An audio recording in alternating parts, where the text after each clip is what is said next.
Bonjour et bienvenue sur GreenPod, la revue de presse vidéo web du développement durable. Aujourd'hui dans GreenPod, des reconversions écologiques.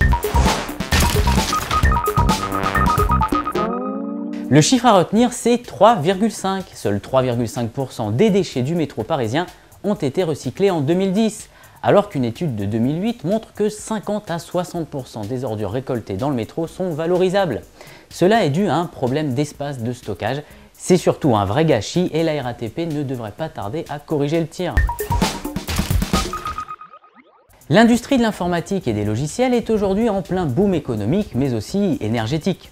Alimenter des fermes de serveurs constamment en expansion et les refroidir, c'est particulièrement coûteux au point de vue énergétique.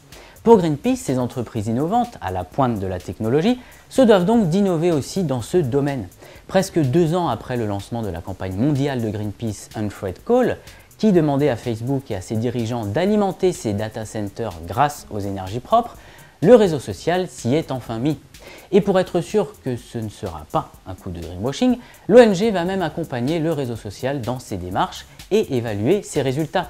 Si cette conversion se réalise, la barre va être placée très haut et les autres Apple, IBM, Microsoft ou encore Twitter seront bien obligés de s'y mettre.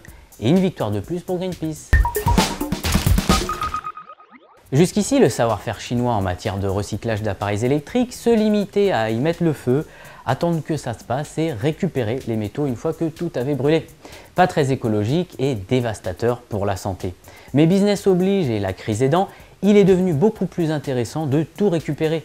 C'est ainsi que l'entreprise Yongchang Processing, qui collecte chaque année à elle seule 1000 tonnes de guirlandes électriques provenant des États-Unis, a mis au point un nouveau procédé de recyclage bien plus performant et respectueux de l'environnement.